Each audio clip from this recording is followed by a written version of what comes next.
This is Democracy, a podcast that explores the interracial, intergenerational, and intersectional unheard voices living in the world's most influential democracy. Welcome to our new episode of This is Democracy. Today, we are talking to one of the leading economic historians in the world today, and an expert on contemporary economic pathologies, if I might say, an expert on economic crashes, my friend Adam Tooze. Adam is the Catherine and Shelby Cullum Davis Professor of History at Columbia University. He's the author of a number of books that all of my students are familiar with.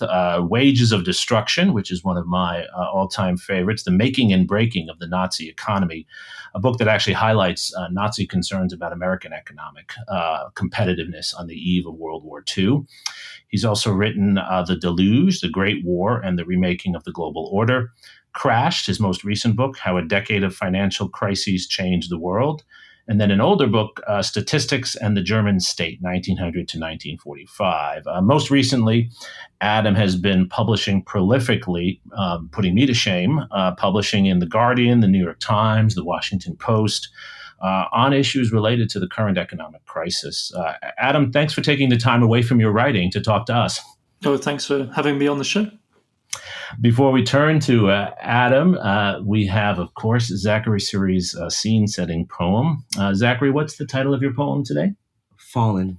Fallen. Well, let's hear it. Fallen.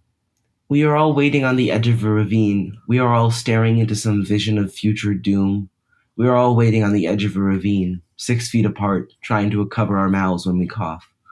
We are all falling off some Everest-like peak in the timeline of history, all sleeping in the same dreamlike state, and all that was true is wrong, and everything that was false is now some cruel reproach for those who can even remember anything else. There was never a time like this before.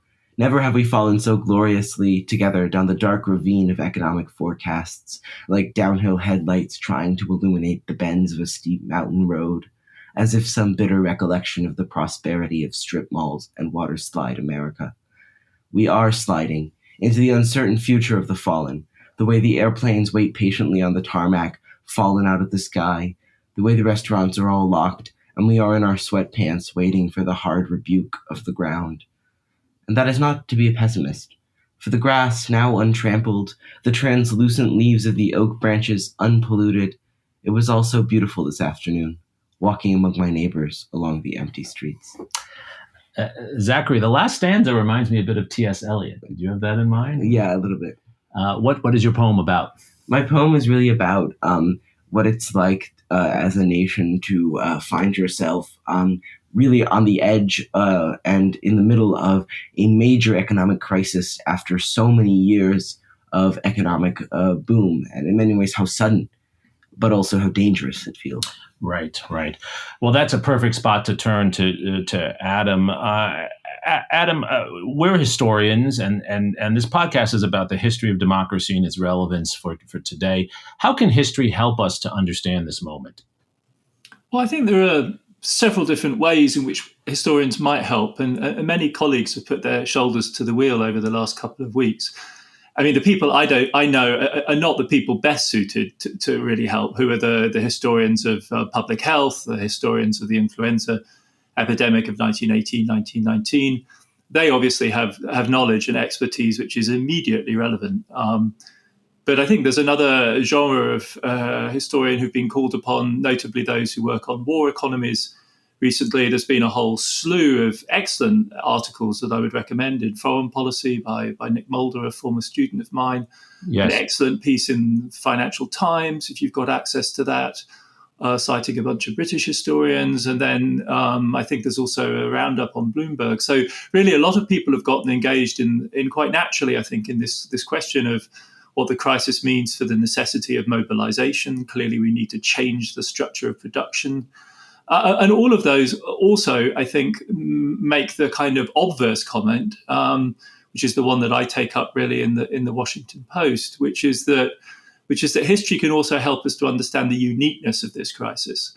And I think that's really, what history provides is that it helps us both to think of parallels and analogies and similarities which may be helpful in confronting our current reality, but also warns us and alerts us when something truly radical and unprecedented occurs, as did this morning with the release of the labour market numbers for the United States, with more than 3 million new people signing on for unemployment insurance in the US. This is completely unprecedented in its severity. It's a shock like none other. It's 10 times worse, roughly speaking, than what we saw in the worst months of the 2008-9 crisis.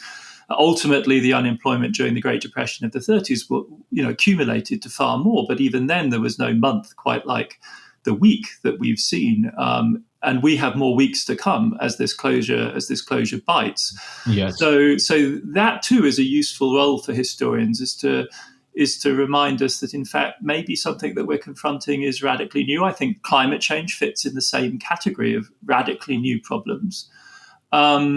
And to sharpen our awareness, therefore, of just how difficult our situation is, how complex it is, and how we can't really escape, in other words, also the present that we're in, right? So we cannot leap back to some preferred world for which we had a solution. In a sense, Pearl Harbor analogies always strike me as a little bit too comforting. They're almost a bit of escapism, because we know how that story ended. And despite the casualties, it ended well. Our side won, and it was a good war, and we prevailed.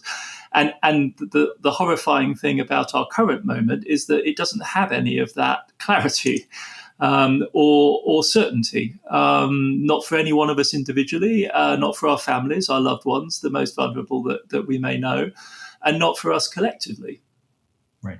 In most of our conversations, Adam, about other policy issues on this podcast and in other settings, we're usually looking, as you said, for a historical analogy or a historical setting to give us some comfort and some comparison to move forward. You're arguing here, as you do in the Washington Post, that this moment is truly unprecedented. If that's true, which I'm sure it is, what do we do with that? Well, then I think we have to start. What I like about that move is that then it forces you to really look at the present. I mean, there's no point in spending a lot of time, trying to look for big, broad parallels to something that happened in 1929. What you have to do ruthlessly and relentlessly is just throw yourself into the immediate present. So I spent all afternoon looking back at the reports put together by the IMF, the International Monetary Fund, and the BIS, the Bank of International Settlements. That's the club of central bankers who last fall, in October, November, December, were putting out alarming reports about the state of global debt at that moment 4 months ago. Which now, of course, appear even more alarming in light of what's happened in global financial markets in the last 2 weeks. But my awareness of the significance of the messages that they were giving us then is even more heightened, if you like, by the reality of the last 2 weeks. So I think you have then to orientate yourself immediately in the present. This doesn't mean, of course, that there aren't some general conclusions that you can draw. It's likely that, if stock markets plunge, then investors will run to safety in something like US Treasuries, government debt, which are one of the safe havens, except that didn't even happen last week and the week before that. That bench line of normality, where we have an inverse relationship between riskier and less risky assets, that broke down. Why? Because everyone was panicking. The only kind of financial asset that anyone wanted was cash. And under those circumstances, even gold sold off. So again, you have that, what philosophers call a dialectical relationship between thesis and antithesis, similarity and difference, oscillating backwards and forwards. Right. And it does seem that we've moved, whether consciously or not, into a New Deal analogy in thinking about what to do about this, the way our stimulus packages have been discussed and various other things. Are you warning against that as well? I do think it's wrong. Yeah, I think it's the wrong analogy, because stimulus isn't the point here. And this is also why the World War II analogy is so misleading, because in the war, of course, the point is mobilization. In a stimulus, the idea is to use government spending to create a chain reaction which dynamizes the private economy and puts people back to work. And that's the opposite of what we need. I mean, what we're actually trying to do is, if you like, induce a kind of like a medically induced coma in the economy, put us on life support, knock the economy out for a period of 2 to 3 months. And then the purpose of the $2 trillion, and there will need to be more that is being injected, is to tide people over, right? To enable us to get through this without excessive scarring. Because the real worry when you do this, in the same way as if you actually put a patient in an intensive care unit on a ventilator, there is lasting damage. This is we're right now obsessed with getting places on ventilators. I had, unfortunately, a brother-in-law who died on a ventilator, and I can tell you that's not a place you want to be ever.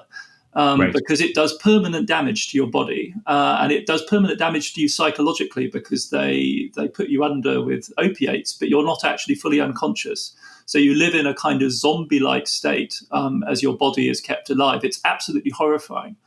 And that's what we're doing to the national economy right now.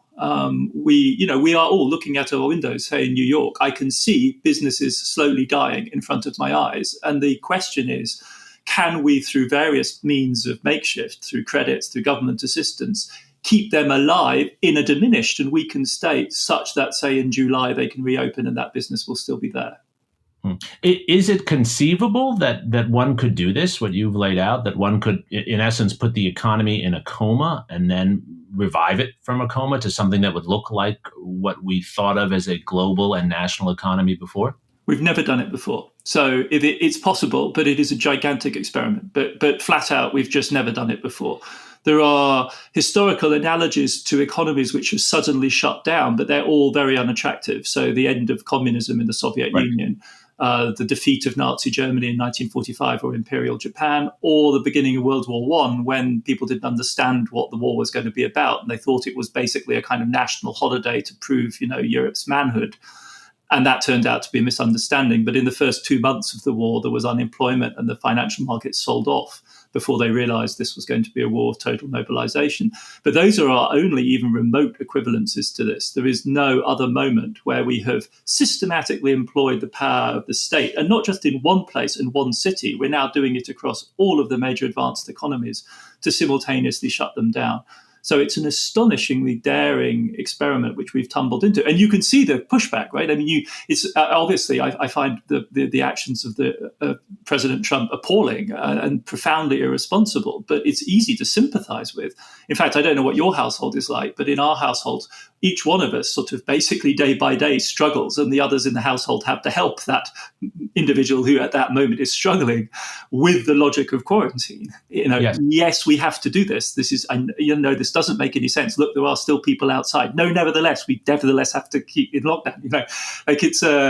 It's a truly schizophrenic situation to find ourselves in. And it's a measure, I think, of the degeneracy of American politics right now, that it's finding it so difficult to hold the line, which is indeed a very difficult line to toe.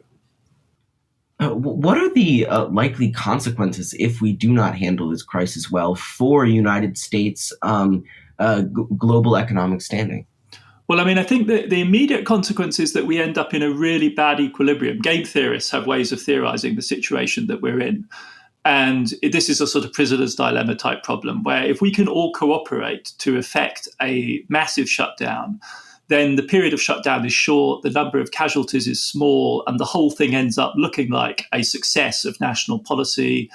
Our basic standards of political judgment and public conduct are confirmed, and it isn't exorbitantly expensive in economic terms. And that's, as it were, the good equilibrium that the South Koreans, the Taiwanese, and indeed even China look like they're steering towards. They are now making real steps to restart their economy.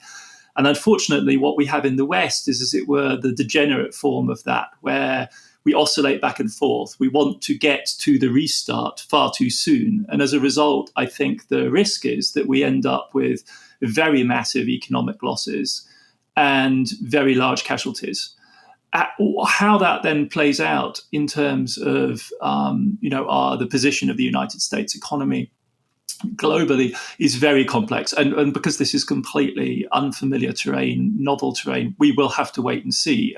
For me, the urgency of doing all of the writing and thinking I am is precisely to try and accompany that with whatever resources I can. And there's an extraordinary heterogeneity in the American response because, at the same time as we have, as it were, the goings on at the White House press conference every day, we have the actions of the Fed, which over the last 2 weeks has once again, following on from its actions in 2008 and after, demonstrated its completely indispensable position at the heart of the global economy. The financial economy of the world, like it or not, runs on dollars. There's only one central bank that can provide unlimited quantities of those. The Fed understands this, despite the fact that it's a national central bank. It understands that it has a global role. And very quickly this time, it reacted to the crisis by opening up liquidity provision, dollar provision to central banks in other countries.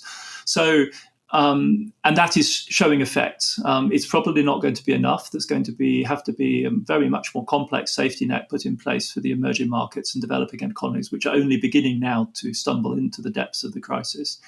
But the Fed is acting. And so there's a real sort of lack of coherence, really, about America's position in this crisis, which I would argue has been characteristic of America's position.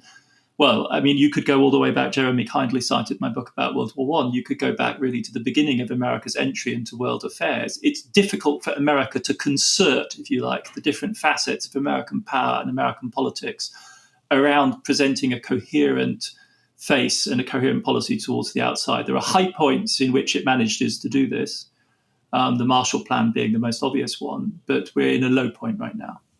Right. I was going to say, Adam, it certainly sounded like you were echoing much of your early work on the disorganization and incoherence of American policy in the early 20th century. And maybe this is something that's symptomatic of the way American political economy operates.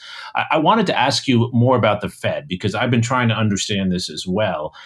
It does seem to me the historical analogy the Fed is operating with is from 2007, 2008, and it appears they're trying to do what they did then and more. What are the limits of what they can do? How much quantitative easing is possible? How much liquidity can they put into the market? We got 99 problems, but that ain't one. Like that really isn't the thing to worry about. Like the Fed can do as much as it likes. There is extraordinary demand right now for dollars in the world. There is extraordinary demand for US treasuries as a safe asset. There were blips in the treasury market, which were very unprecedented, but that's a sign of the fact that what people really, really wanted was dollars. In other words, basically just cash accounts with the Fed would do them just fine. So there really is no limit to what the Fed can do in that respect. That doesn't need to be our concern. I think the real question is, can the Fed reach, and should the Fed reach, all of the nooks and crannies of the credit system, both within the United States and outside? I mean, you folks are in Texas. One of the absolutely hardest hit sectors, for better or worse, is going to be the energy sector, the oil sector, the shale industry, which is, as environmental critics will tell you, basically a kind of a child of QE, a child of Federal Reserve low interest rate policy. Obviously, it's a technological innovation of very considerable significance. The real achievements of the fracking industry are undeniable, but financially, it would not be possible without an extremely mild, shall we say, monetary policy environment. In other words, very low interest rates and very easy credit. And in a situation like this, where credit is getting tight for private borrowers and where there is a huge loss of confidence and commodity prices globally, and above all, the oil price have collapsed, that sector is in real trouble. And it's not clear really whether the Fed is able or willing to devise instruments to protect what's called high yield, or in colloquial terms, junk corporate borrowing. Junk isn't quite as bad as it sounds. It just means, corporate debt, which is not Coca-Cola or Intel or Google, AAA rated, bomb-proof, gold-plated corporates. Everyone else is in the so-called high yield or junk category, including loads and loads of brand names you're familiar with. The entire hotel industry, even in a good year, is in that category, as is much of the wildcatting independent oil industry. And the Fed has, as it were, legal limitations on the kinds of risks that it's really able to take on behalf of the American taxpayer.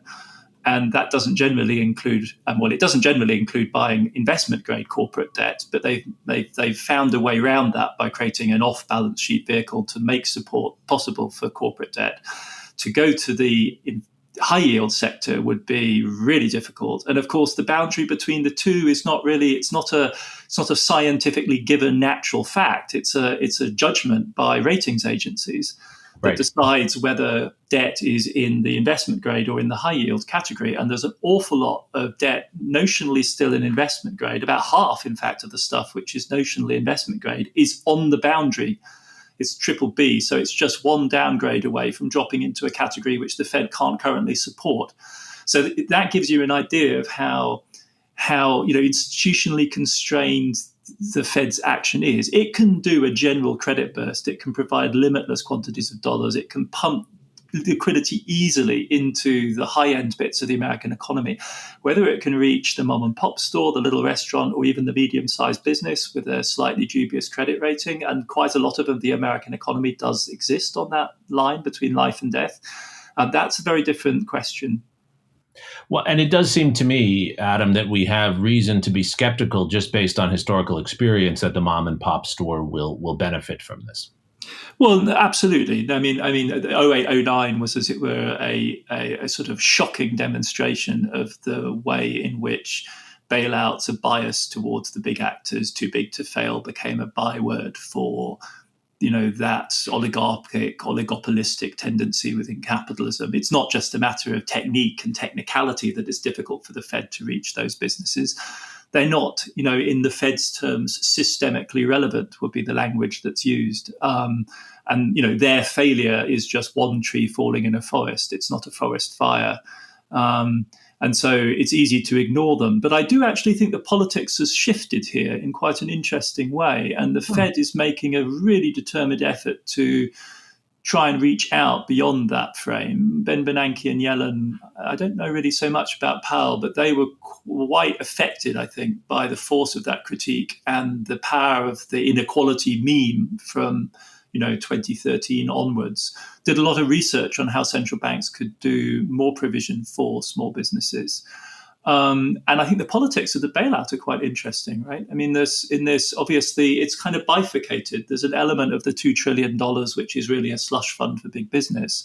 Right. But then if you look at the other parts of it, they're very heavily weighted to lower income families, which will leave, as it were, the top 10%, many of whose jobs are also in jeopardy in a more uncomfortable position than we might expect from previous actions by Congress. So this is a genuine bargain, I think, between the Democrats on the one hand and the Republicans on the other. It's not just a rerun of the Republican tax cut of a few years ago.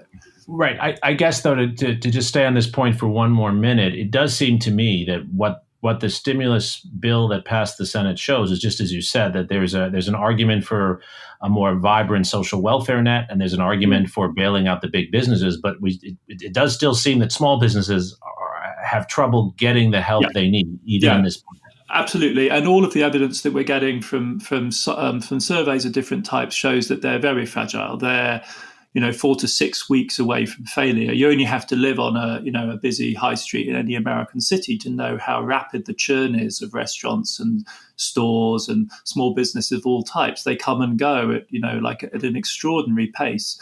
And so for them, if any of them lose 6 weeks, if there isn't some comprehensive deal on rent payments and mortgage payments in particular, I would imagine are absolutely key.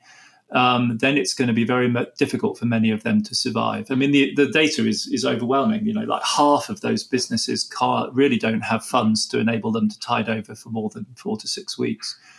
We're personally affected this because my wife has a small travel business, and but for the fact that I have a secure income at a university, she would be in terrible trouble. She's had to cancel all of the trips of the year. She has no means of generating any additional revenue. And we've looked at the stimulus, and it's not obvious that a small business like that with a turnover, a modest turnover, has any place in that package, except maybe through the small business loan facility. But it's like you say, it's really quite difficult to figure out where folks in that kind of position would go. Yeah, it's been quite startling to me, Adam, just living in Austin, Texas, where we're filled with these restaurants and other small businesses that have been booming, to see how quickly they go from boom to bust. Yeah. It's extraordinary. Yeah. It's really tough. And anyone who imagines that kind of bourgeois bohème fantasy of leaving your, high pressure white collar job and then going into running your, your boutique artisanal bakery or your lovely cafe, I think really needs to wake up and smell the coffee. I mean, those jobs are relentlessly self-exploiting. They're incredibly tough. I mean, as an academic who used to think of himself as a workaholic, living with somebody who's actually self-employed and actually has a business that relies on, pitching, trip after trip after trip to very demanding clients, you really begin to sense what it actually takes to earn a living in a competitive marketplace. It's extraordinarily tough out there for those kind of folks. Moving to a different note, what does this economic crisis and the fallout that we're really beginning to see tell us about the state of globalism? Yeah, these are the big questions. I'm in two minds, and I really think it's a bit of a Rorschach test. I mean, one of the in a sense of, there's a blot, and the blot is this massive shock that we're all experiencing. And there is a real tendency, I think, for people to project onto it what is in a sense already in their heads. There has been a great wave of commentary, which basically consists of, and now in light of Corona, may I propose the thing that I've always proposed anyway, ism, if you like, in op-ed after op-ed. I'm a confirmed liberal internationalist with a cosmopolitan biography, and it's difficult for me to think outside that box. There's nothing about this crisis which convinces me that in and of itself it's an argument against globalism.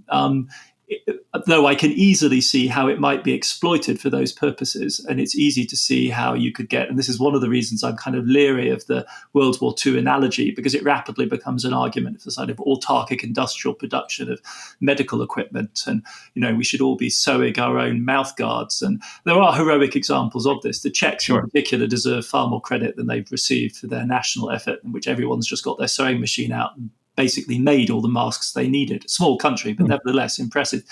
But I don't buy that necessarily. For me, it's an argument for intelligent globalism. It's been an extraordinary global event in many ways, right? We've been in touch with each other, monitoring each other's progress. If you have the kind of life that I've been privileged to enjoy, then that's the way this crisis happens to you. It's absolutely not a national, local shock. I'm affected and, as it were, exposed in so many different places at once, in Italy, in Germany, in Britain, in France, in the United States, in several different places in the United States. So for me, it becomes a drama of how we do globalism more intelligently and more safely in future. And for me, the response to the crisis would be upgrade the infrastructure of globalization, do smart things that make this a safe planet, so that we can go on doing much of what we were doing before, which over the last 30 years has brought extraordinary benefits to huge numbers of people on the planet, not just the privileged. I mean, that's really a canard, I think, that should be slain and needs to be slain over and over again.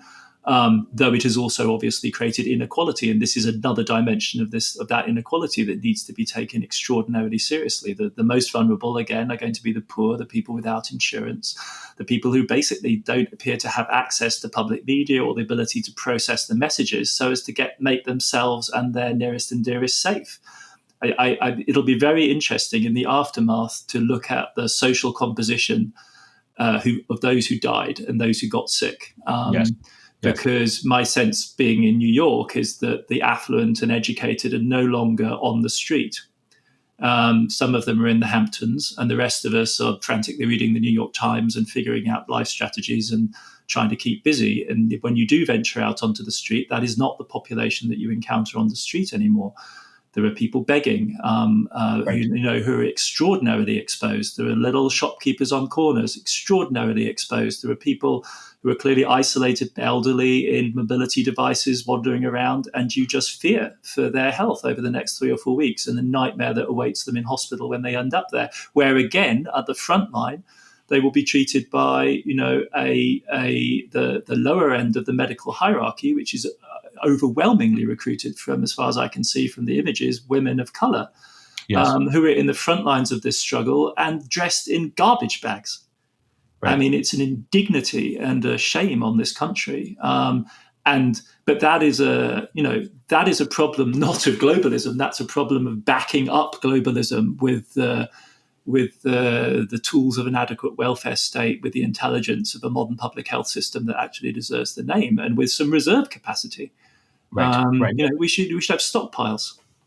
I agree. No, and that's very well said and very sensible, but it does expose one of the main contradictions or dialectics, as you were referring to earlier, which is that if we are to get through this and create a more vibrant global system, as you're describing it, we need more national control in the short term, right? Because the coma that we're going into is being enforced at the local level, not even at the national level in many ways, right? It's Governor Cuomo in New York. Well, exactly. I mean, I think that puts the whole national paradigm in question, from that end. Not only is it clearly necessary that the Fed should act globally to support the global dollar system, not only are we going to need to think extremely seriously and imaginatively about how we contain the virus if and when we in North America get to the point of having contained it here, we are going to be in the business of ensuring that Mexico is a safe destination and a safe place of origin for the millions of people in our lives that have to commute back and forth between Mexico and the United States. Yes. And they in turn are going to need to know that the rest of Central America has also got, R0 below 1. So this is not going to be a battle that we can win. I mean, it's a classic globalization type problem in that it has to be won simultaneously at the local level and at the global level. So I don't see it has been an education as a European, being here during this crisis and seeing the extraordinary significance of the governors. I mean, if you think about the role of Cuomo in New York, or I don't even know the name of the person in Kentucky, but that's obviously a politician making a real difference to that community. Yes. Belaboring them every night, shaming people, calling people out, really, driving the emergency response, and you just have to look at the difference to the infection rates in Tennessee next door, and it's a world apart. Again, the mobilization, yes, but I don't necessarily see the nation as the obvious frame or the necessary one. I mean, there are moments when we may have to work at that level, but beyond that, this has been overwhelmingly a problem of big cities, apart from anything else. Right. And there is an element of this where it almost seems like some of the best advice at times is to ignore national leaders and focus on just the institutions you're describing. The same thing is happening in Brazil, right, where Bolsonaro is doing all this nonsense about herd immunity, and the regional governors there in that vast country are also saying absolutely no way, we're not doing that. So the big states with federal issues. I mean, what's really amazing, I think, about China, looking at, across these examples now, is the way a nation state actually really did succeed in containing the problem in one province. And if you're able to do that, then your options are completely different, right? So that's actually the only way, in a sense, of maintaining national control over the problem is to keep it localized in one region. By the time it becomes what we have in the US right now, it necessarily devolves to a multitude of crisis centers, which are too remote from Washington and are fighting their huge problems. And there'll be one in San Francisco, one in New York, one in Washington State, in due course, one in Miami. The center loses control. If you want true central control of this problem, you need to achieve what the Chinese did, which was contain in Hubei, and then you can pipe in resources from all over the entire country. But you can't do that. If they'd had huge outbreaks in Shanghai and Beijing, the problem would have been a completely different beast, because there's massive regional politics in China too, and so it would have been very difficult. No, that very well connects to one of the themes in our podcast, which has been that the world we live in is a world that's globalized and localized, or in many ways globally decentralized. Yes. And then networked, right, in strange ways across that decentralization. Yeah. Exactly. So we always like to close our podcast episodes, Adam, with some discussion about what citizens who are listening, especially younger citizens, what they can do. What's your advice? Not necessarily survival strategies for the short term, though those are welcome as well, but how should especially young listeners who care about the future of both the global health system as well as the global economy, what are the things they should be thinking about and doing today? Well, I think we all know what the rules are for the period of this pandemic. Like, we need to be patient with each other. We need to learn to live in confined circumstances. We need not to drive each other crazy. And those are tough lessons. I mean, beyond that, I really do think it's a spectacular opportunity for kind of public education. I mean, I'm a professor. I can't help myself. I think of a crisis like this as a gigantic lesson. It's God's way of teaching us about epidemiology. It's God's way of teaching us about exponential processes. And there are other exponential processes which are also affecting us very dramatically. And when we come out of this, we will be right back into the politics of climate change and the energy transition, which will define the lives of that generation of younger listeners that you're speaking about. You and I, Jeremi, are too old really to see the climax of that problem in any real form. But for anyone in their 20s and in their teens, that is the challenge of the 30 years ahead, 30, 40 years ahead. So this is a good moment to think hard about the implications of those kind of runaway processes and the extraordinary urgency of early action or timely action, at least. So for me, that's the real takeaway here and some of the lessons that we're learning about what we can do in a confined and constrained way may, in the end, still have some relevance for that next challenge. And that's a way in which this kind of remote podcast that we're doing here and the kinds of communication that we can learn to enjoy in this crisis may in fact be harbingers of a future way of life. Yes, no, I agree. Zachary, do you agree with Adam? Do you also see that for a younger generation, not the old guys that Adam has labeled both he and I as being, do you see this as a topic that's a call to action? And do you see people thinking and talking about this of your generation? I think that it's definitely on the minds of all young people at this moment. And I think what's particularly poignant about it is that it affects everyone, that no one can just look away and say it's not about them. And I think that, as Adam said, this is really an opportunity to educate young people and old people alike about the importance of vital health infrastructure and of making sure that everyone has access to a healthcare network. What about thinking of yourself and the connections between your actions and those far away? Because that's been at the core of this, what Adam was calling a complex system. I think that's definitely been a part of it to try and. But I do think that young people are still struggling with this concept. We talk about this in a class like world geography. To see kids try and struggle to see how a virus originating from the beginning in China, how that's relevant to us is a little hard. But I think that's a real lesson for us now to see how something that started so remote from us has become something that really affects their lives. Yeah, I mean, do not spend another February not reading the news from China is the one lesson I'm going to take away from this. I happened to be in Africa at the time, which is my only excuse, but that 4 or 5 week period just haunts me now. It was all going on there. They were having to go through everything that we're going through here, and we simply did not. Somehow the penny didn't drop. This was going to happen to us too. That's a disconnect we can't afford anymore, I think. I think that's absolutely right. I fall into the same category. I kept thinking this is something that was not going to be quite as large and move quite as quickly as it did. And even though now I look back and all the evidence was in front of me, Adam, we operate in paradigms that don't keep up with the changes around us. Well, Adam, thank you so much for joining us and sharing your insights. I hope all of our listeners will look for your work, and I'm sure you'll be writing a lot more. I hope you'll be writing a lot more on these issues in the New York Times and Washington Post, Financial Times, Guardian, and elsewhere. Zachary, thank you for your inspiring poem, and thank you to our listeners for joining us for this episode of This Is Democracy.